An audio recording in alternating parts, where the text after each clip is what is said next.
İmanı üçün mal dünyasından ayrılğanlar haqiqatan Peygamberimiz Muhammed Aleyhisselam degandek vayron bo'g'uvchilar, ziyon tortquchilar emas, haqiqiy payda olganlar. Haqiqiy payda olganlar. Onun qilgan xizmatlari mukofotlanmasa yoki boshqalarning tiliga chiqmasa, bu millat xizmat qilganlarni bilmaydi deb qoqshig'ini va o'zining yo'ldan yaltib qolganini bilamiz.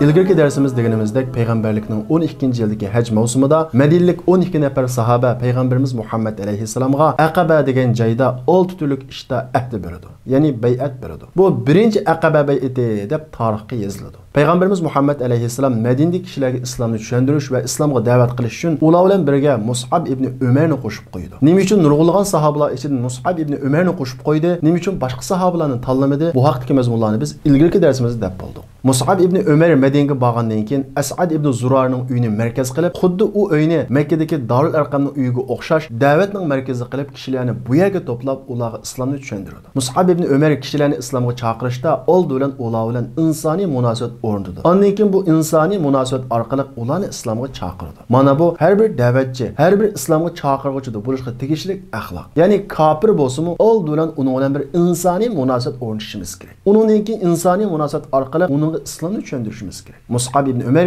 dal mushu nuqtaga alohida ahamiyat bergan. Bir kuni Mus'ab ibn Umar Abdul Ashal aymaqiga yaqin bir joydagi quduqning tuyiga bir to'p kishilarni to'plab, ularga islomni tushuntirdi. Bu vaqtda Aws qabilasining boshlig'i Sa'id ibn Muaz va Abdul Ashal aymaqining aymaq boshlig'i Usayd ibn Zuhayr ularni yiroqdan ko'rdi. Aws qabilasining boshlig'i Sa'id ibn Muaz nayt g'azablanib, "Mang berib avlarni haydavat, bizning nadan kishilarimizni ozdirmasin. U yerda mening tuqqanlarim bor ekan, bo'lmasa men berib ularning adibini bergan bo'ladi.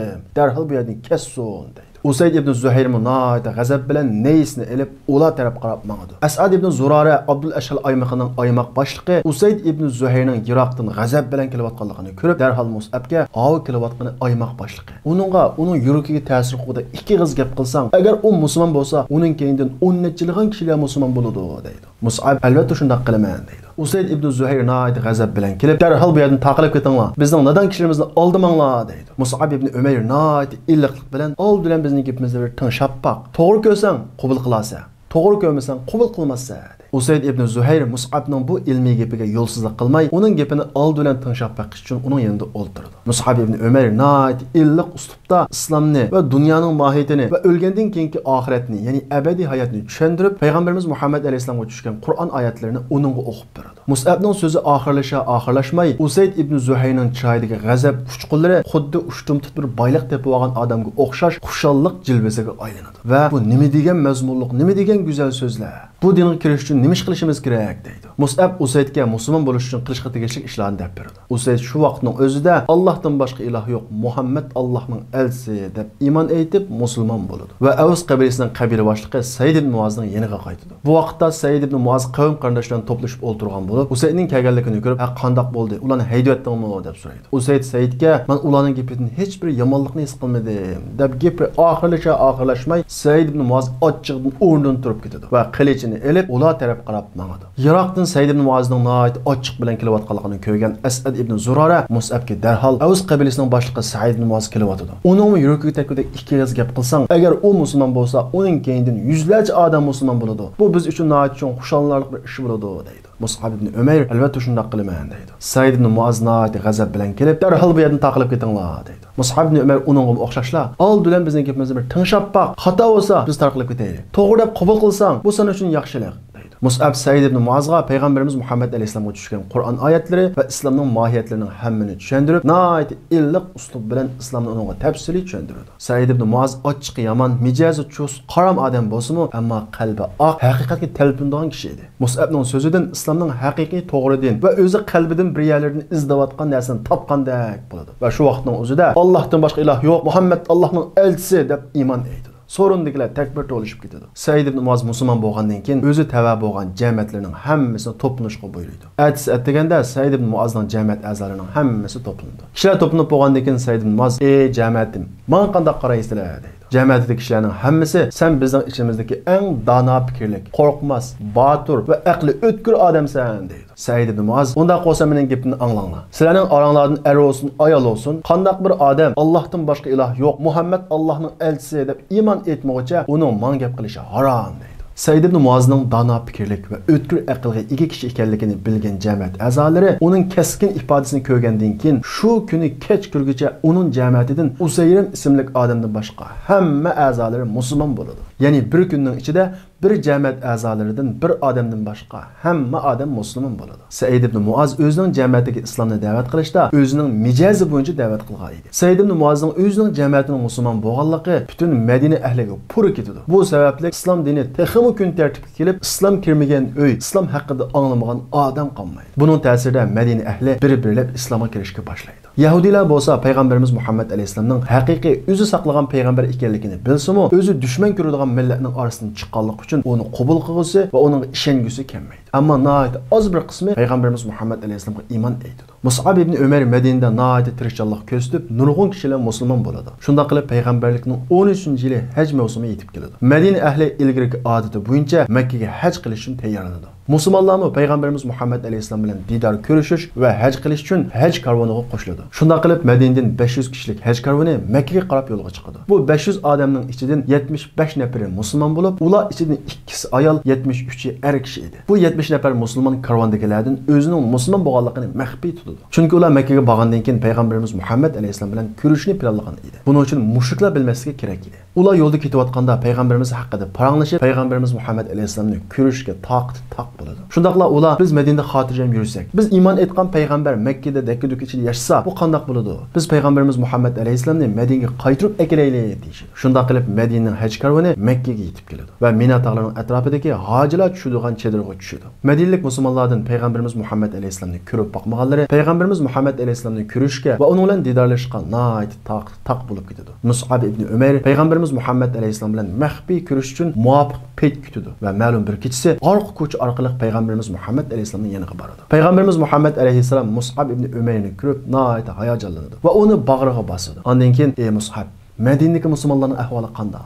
Mus'ab ibn Umayr, ey Allohning elchisi, Madinada islom kirmagan uy, islomni anglamagan odam qolmadi deydi. Payg'ambarimiz Muhammad alayhisolam hayajondan anta Mus'abul xayr, sen Mus'ab xayrisan, ya'ni sen o'zingda yaxshilikni jo'lg'an Mus'absan deb Mus'abni maqtab ketadi. Mus'ab payg'ambarimiz Muhammad alayhisolamga Madinadan bir bo'lak musulmonlar keldi. Ular sizlarni ko'rishni kutyapti deydi. Bu vaqtda mushriklarning nazorati nihoyat chang bo'lib, ko'rish uchun nihoyat puxta planlash kerak edi. Payg'ambarimiz Muhammad alayhisolam Mus'abga hajning 4-kuni tang kechida, ya'ni kishilarning hammasi uyquga ketgan vaqtida Aqaba degan joyga to'plashinglar. Men u yerga boraman. Esinglarda bo'lsin, u kechasi uxlab qolganlar o'yg'atmanglar, kechikib qolganlarni saqlamanglar deb bu gapni alohida jikilaydi. Payg'ambarimiz Muhammad alayhisolamning uxlab qolganlarni o'yg'atmanglar, kechikib qolganlarni saqlamanglar deyishning sababi bundaq bir muhim da'vo uchun bir kunlik uyqusidan kechanmagan, buni muhim deb qarab vaqtida kelmaganlar bundaq bir ilohiy da'voning asosli a'zolari bo'lishga yaramaydi. Shuning uchun uxlab qolganlarni o'yg'atmanglar, uxlayversin shina uyqusida, kechikib qolganlarni saqlamanglar degan.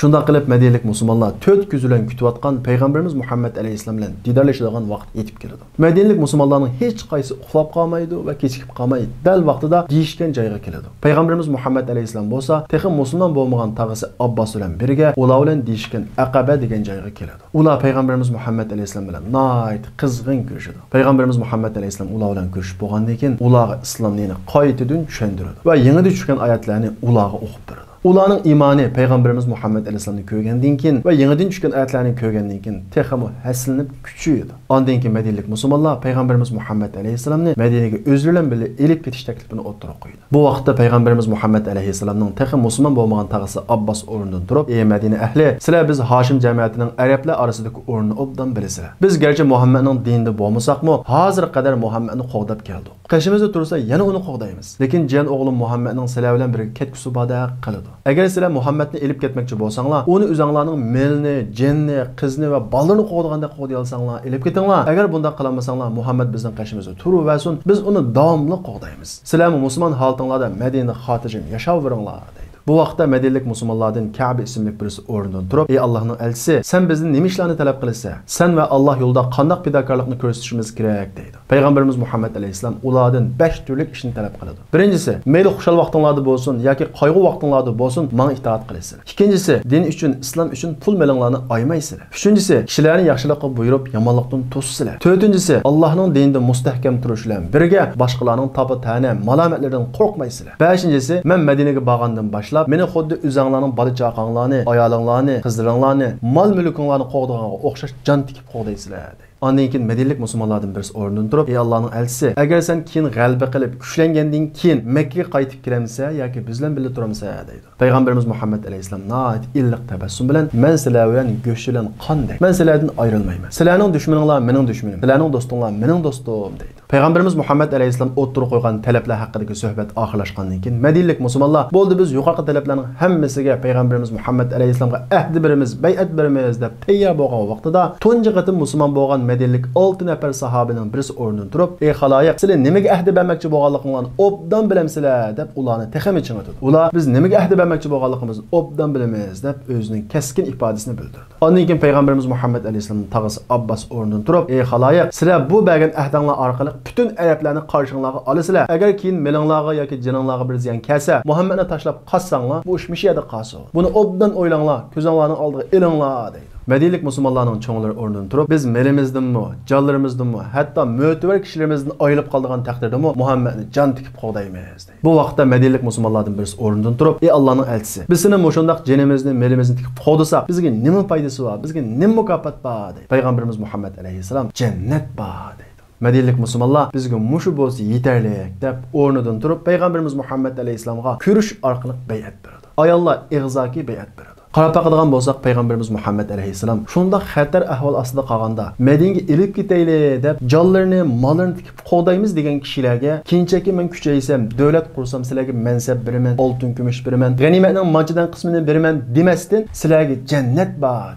Demek bu ilahi davanın mukafati faqat ve faqat cennet bo'lishi kerak. Mansab va yoki undan boshqa har qanday narsa bu davanın g'oyasi bo'lib qolsa, bu davo nishonni yo'qotgan bo'ladi. Chunki bu islomdan iborat bu ilahi davanın g'oyasi faqat ve faqat cennet. Cennetni ko'zlamagan odam bu yo'lda ya setladi, ya to'xtab qoladi, ya herib qoladi. Masalan, aramizda Alloh yo'lida xizmat qilayotgan ma'lum qarindoshlarimiz bor. Bu qarindoshlarimiz boshqalar tomonidan hurmatlanmasa, taqdirlanmasa, uning qilgan xizmatlari mukofotlanmasa yoki boshqalarning tiliga chiqmasa, bu millat xizmat qilganlarni bilmaydi deb qoqshig'ini va o'zining yo'ldan yaltib qolganini bilamiz. Shu esimizda bo'lishi kerakki, Alloh yo'lida qanchalik xizmat qilaylik, qanchalik fidokorlik ko'rsataylik, uning mukofoti jannat. Uning mukofotini oxiratdan kutaylik. Kishilar hurmat qilmasin mayli, kishilar oldiga chiqolmasin mayli, kishilar xizmatimizda tilga olmasin mayli.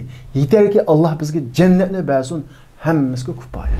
Shunda qilib Madinalik musulmonlar Payg'ambarimiz Muhammad alayhisalomni qo'llaydiganligi va yuqorgi Payg'ambarimiz Muhammad alayhisalomning talablarining hammasiga ahd beradi, ya'ni bay'at beradi. Bu bay'at milodiya 622-yil 7-oyda Haj mavsumida Aqaba degan joyda berilgan bo'lib, bu ikkinchi Aqaba bay'ati yoki cho'ng Aqaba bay'ati deb ataladi. O'tgan yildagi, ya'ni payg'ambarlikning 12-yildagi Haj mavsumida Madinalik 12 nafar musulmon sahobaning bergan bay'ati birinchi Aqaba bay'ati yoki kichik Aqaba bay'ati deb ataladi. Bu ikki bay'at islom tarixida nihoyat muhim ahamiyatga ega. Payg'ambarimiz Muhammad alayhisalom ulardan bay'at ilib bo'lgandan keyin yuqorqi bay'atning moddalarini ijro qilishga mas'ul bo'lgan vakil saylab chiqinglar deydi. Madinalik musulmonlar orasidan 12 dona vakil saylab chiqib, mushular bizga vakil deydi. Bularning 9 nafari Xazraj qabilasidan, 3 nafari Aws qabilasidan edi. Payg'ambarimiz Muhammad alayhisalom vakillardan mas'ul bo'lish bilan ulardan qayta bay'at oladi. Payg'ambarimiz Muhammad alayhisalom bay'at ishlarini oxirlashtirib, yig'in taqig'ili oz qolgan vaqtida Iroqdan bir mushrik bu yig'inni ko'rib qoladi. Mushriklarga berib xabar qilib bo'g'uvchi bular taqib ketmasin deb shu yerning o'zli to'lashga boshlaydi. "Ey xaloyiq, ey Quraysh ahli, Muhammad sizlarga qarshi bir to'p kishilar bilan ahdnoma tuzishdi." Payg'ambarimiz Muhammad alayhisalom yig'in ishtirokchilarini darhol taqilishga buyurdi. Madinalik musulmonlar, "Ey Rasululloh, agar xohlasang ati minataqqa qilishlarimizni esib chiqayli, ya'ni urush holatida chiqayli" deydi. Payg'ambarimiz Muhammad alayhisalom "Chediringlar, qaytinglar, unda qilmanglar" dedi. Shunda qilib musulmonlar bexatar holda qaytishdi. Lekin haliqi chiqimchi mushrik at degan tong yurish bilan Makkaning ko'chalarida Muhammad kechidan sizlar qarshi bir to'p kishilar bilan ahd tuzishdi, uni to'smamsizlar deb vaqashga boshlaydi. Mushriklar bu ishga jiddiy qarab bu ishni aniqlash uchun maxsus bir guruh quradi. Bu guruhga Madinliklar tushgan Chidirga keladi va bu yig'inning ahvolini so'raydi. Madinlik mushrik hojilar bu yig'indan hech qanday xabar bo'lmag'achqa, undaq yig'inning bo'lmaganligini aytib qasam qilib beradi. Mushriklar amalsiz qaytadi. Lekin mushriklar bu ishning uchini quyib o'tmay davomli tekshiradi. Bir qancha kun o'tgandan keyin amaliyotda mushundaq bir yig'inning bo'lganligini aniqlab chiqadi. Lekin bu vaqtda Madinalik musulmonlar allabirun yurtga qaytib bo'lgan edi. Payg'ambarimiz Muhammad alayhisalom bu ikkinchi Aqaba bay'atidan keyin musulmonlarni Madinaga ko'chishga buyurdi. Musulmonlar kecha kunduzlab tayyorlik qilib 1-2 dan Madinaga ko'chishga boshlaydi. Makka mushriklari bu ahvolni o'zlariga xavf deb qarashga boshlaydi. Chunki Madina Makka mushriklarining Yamandan Shamga boradigan tijorat karvonlari o'tadigan yerga yaqin edi. Bundaq Şundaq yerga o'zi zulm qilgan kishilarning to'plashi ularning savdo yo'lining aminligiga xavf akilatdi. Shuning uchun ular bu ishni qanday qilish haqida jiddiy to'plandi. Mushuklar o'zlarining kengash majlisi bo'lgan Darun Nadvaga to'plangandan keyin navbatdagi musulmonlarning Madinaga ko'chish ishiga qanday qaraymiz, ularni to'samdiq, to'smamdiq bu haqda suhbatlashadi. Ularning birisi ularni ketkili qo'yaylik. Shu orqali biz ulardan qutulgan bo'lamiz, ular o'zlarini o'zi palagan bo'ladi deydi. Yana birisi biz Muhammadni o'lguchi bir yerga sulab qo'yaylik, qo'yatmaylik deydi. Oxirida Abu Jahl noit qabih fikrini o'ttirib qo'ydi. Uning bu qabih fikri qabil aqsoqollari tomonidan ma'qul ko'rildi. U bo'lsa-mu Abu Jahl har bir aymoqdan bir kuchli yigitni tanlaymiz. Ular tang kechida Muhammadning uyiga bostirib kirib, Muhammadga tang qilish urdi, shu orqali Muhammadni o'ldirib edi. Muhammadning qani 12 aymoqqa tang chechilgan bo'ladi. Bu vaqtda Hashim jamiyati 12 aymoqqa tang urush ocholmaydi. Shuning bilan Muhammadning xon to'limiga rozi bo'lishga majbur bo'ladi. Biz Muhammadning xon to'limini to'lab beramiz, shuning bilan bu ish saqiydi deydi. So'rin ahli birdek Abu Jahlning bu fikrini ma'qul ko'rdi. Yuqorida mushriklarning payg'ambarimiz Muhammad alayhisolamning oldini to'sish uchun o'tirib qo'ygan fikrlari payg'ambar va payg'ambarlarning varisi bo'lgan kishilarning uchraydigan qismatlarini eslatadi. U bo'lsa-mu ya sulab qo'yish, ya'ni turma yoki yurtidan qo'g'lab chiqarish, ya'ni palash yoki o'ldirish. Shuning uchun ilgirki olimlarimizdan Ibn Taymiya mening yurtimdan chiqarilishim, ya'ni palanishim mening sayohatim. Turmaga tashlanishim Alloh bilan yolg'iz qoldigan xulvatim. Alloh yo'lida o'ldirilishim bo'lsa shahodat degan. Shuning uchun o'zini men Allohning yo'lida xizmat qilaman va payg'ambarning varisi degan odam o'ziga yuqorqi 3 qismatining birining chuqur beshiga keldiganligiga idea jihatdan tayyorlik bo'lishi kerak. Mushriklar musulmonlarning bir-birlab Madinaga ko'chayotganligini ko'rib, ularning oldini to'sish uchun qo'ldan keladigan ishlarning hammani qiladi. Suhayb Rumi ismli bir sahoba bo'lib, u asli Makkalik emas, Rimlik edi. U qilich yasashga nihoyat mahir bo'lib, Makka kelgandan keyin qilich yasab setib, boylarning biriga aylangan edi. U payg'ambarimiz Muhammad alayhisolamning Madinaga ko'chishga ruxsat qilganligini anglab, Makkada ibodatlarini maxfiy qilib, ichi nihoyat siqilib ketgachga Madinaga ko'chish uchun mol dunyolarning hammani to'plab tayyorlik qiladi. Mushriklarning cho'nglar uning oldiga kelib, Suhayb, sen Makka kelgan vaqtingda hech nima yo'q kelgan. Pullarning hammasini Makka topding. Amdilik sen pullaringning hammasini Madinaga olib ketishingga biz ruxsat qilmaymiz deb uning oldini to'sadi. Suhayb bu gapni anglagandan keyin, agar men mol dunyolarning hammani qilib qo'ysam, meni ketkilib qo'yamsizlar deydi. Mushriklarning cho'nglari undaq deb qo'ymaymiz deydi. Suhayb Rumi undaq deb butun mol-mulkim sizlarning bo'lsin deb Makkadan ikki qo'lni silib chiqib ketadi. Bu voqealikni Jibril alayhisalom shu vaqtning o'zida payg'ambarimiz Muhammad alayhisalomga yetkazadi. Payg'ambarimiz Muhammad alayhisalom sahobalar bilan o'tirayotgan bo'lib, Suhayb Suhayb paydaldi deb tekrar 3 qatim deydi. Sahobalar nima bo'ldi ey Rasululloh? Suhayb qandoq paydaldi deb so'raydi. Payg'ambarimiz Muhammad alayhisalom Suhaybning voqealigini sahobalarga deb beradi. İmanı uchun mol dunyosidan ayrilganlar haqiqatan payg'ambarimiz Muhammad alayhisalom degandek vayron bo'g'uvchilar, ziyon tortquchilar emas, haqiqiy payda olganlardir. İmanımız uchun mol dunyomizdan ayrilgan bo'lsak, go'zal uylarimizdan ayrilgan bo'lsak, buning uchun hargiz qayg'urmaylik. Suhayb Rumi Makkadagi cho'ng boylarning biri edi. Faqat va faqat iymonni oshkor qilish uchun butun mol dunyosidan kechib, ikki qo'lini silib Makkadan chiqib ketdi. Abu Salama ismli bir sahoba ayoli va bolasi bilan birga Madinaga hijrat qilmoqchi bo'lganda, ayoli tarafidagi mushriklar sen o'zing ketish bilan birga bizning jamiyatimizdagi odamni birga ilib ketolmaysan deb uning ayoli va bolasini soldirib oladi. Abu Salama o'zi yolg'iz hijrat qilishga majbur bo'ladi. Ayolni soldirib olgandan keyin eri tarafdagi mushriklar bola dadiga tava deb ayoldan bolasini olib oladi. Shunday qilib bir oila hijrat yo'lida 3 ga bo'linib ketadi. Ummu Salama eridan ayrilib, bolasidan ayrilib, firoq azobida nihoyat qattiq azoblandi. Xuddi bugun kunimizdagi Uyg'urlar ichidan urug' tuqqanlarning izlarini qilayotgan kishilarga o'xshash Makkaning ichidagi bir donliqning ustiga chiqib, "Ey xaloyiq, mening bolamni akab beradigan, erim bilan birga jam bo'g'ilib qo'yadigan, haqiqatparvar, menga ishi og'riydigan odam yo'qmi?" deb nolib faryod qilishga boshlaydi. Hazrat Umar oilasi va ojiz musulmonlarning 10 nachini atrofiga elib, qilich nayzlarini osgan holda Ka'baning tuyiga keladi. Va kishilarga, "Ey xaloyiq, anglanglar, men Madinaga hijrat qilmoqchi. Kim onasini yig'iltishni, ayolini tul qo'yishni, bolasini yetim qilishni xohlasa, mening keynimdan qo'g'lisin yoki mening oldimdan to'ssin" deganicha Madinaga qarab yo'lga chiqdi. Umarning oldini kimni to'sa olsin? Boshqa sahobalar ham hijrat qilish yo'lida o'xshamagan qiyinchiliklarga uchraydi. Hazrat Abu Bakr payg'ambarimiz Muhammad alayhisolamning yoniga kelib, "Ey Allohning elchisi, bizmi hijrat qilmamdiq" deydi. Payg'ambarimiz Muhammad alayhisolam, "Menga taqa Allohdan ruxsat kamidi" deydi. Allah Taala payg'ambarimiz Muhammad alayhisolamning hijratini kechiktirish orqali bizga har bir yo'lboshchida bo'lishga tegishli bir axloqni va bir sifatni o'rgatadi. U bo'lsa-mu, yo'lboshchi xavf xatardan old bilan o'zining jonini eng burun qutqazmaydi. Aksicha boshqalarni qutqazib bo'lgandan keyin keynidan o'zi mangadi. Shuning uchun Alloh Taala payg'ambarimiz Muhammad alayhisolamga musulmonlarning ko'p sonliqi ko'chib bo'lmagan qadar hijrat qilishga ruxsat bermagan. Shunda qilib musulmonlar bir-birlab ko'chib, asosliq hammasi degudek ko'chib bo'ladi. Mushriklar plani bo'yicha payg'ambarimiz Muhammad alayhisolamni o'ldirish uchun 12 aymoqdan 12 dona mushrikni tang kechida payg'ambarimiz Muhammad alayhisolamning uyining atrofini qorshashqa va kishilar uyquga ketgan vaqtida tuyuqsiz bostirib kirib payg'ambarimiz Muhammad alayhisolamni tang qilich urib o'ltirishni buyurdi. Bu vaqtda Alloh taolo payg'ambarimiz Muhammad alayhisalomga hijrat qilishga buyurdi. Payg'ambarimiz Muhammad alayhisalom shu vaqtida, ya'ni arablarning hammasi uyquga ketgan vaqtida Hazrat Abu Bakrning uyiga boradi va uningga Alloh taolo menga hijrat qilishni ruxsat qildi. Tügü tayyorla hijrat qilamiz deydi. Hazrat Abu Bakr nihoyat hayajonlangan holda, "Ey Allohning elchisi, men bu sizlar bilan birga hijrat qilamdim" deydi. Payg'ambarimiz Muhammad alayhisalom albatta deydi. Hazrat Abu Bakr hayajondan "Ata-onam sana pido bo'lsin, ey Allohning elchisi" Peygamberimiz Muhammed aleyhisselam müşrik qatillar uyuning atrofini qo'rshigan kechasi hijrat qilishni maqsad qilgan edi. U kuni yetib keladi. Müşrik qatillar kech kirish bilan Peygamberimiz Muhammed aleyhisselamning uyining atrofini qorshaydi. Peygamberimiz Muhammed aleyhisselam puxta tayyorlik qilgandan keyin o'zining o'rniga Hazrat Alini yotqizib, uningga o'zining to'nini yepib qo'ydi. Hammamiz bilgandek Peygamberimiz Muhammed aleyhisselam nihoyat ishonchli va omonatdor kishi edi. Makkadagi mayli mushriklar bo'lsin, yahudiylar bo'lsin, omonat qo'ygan narsa bo'lsa Peygamberimiz Muhammed aleyhisselamning yanında qo'yadi.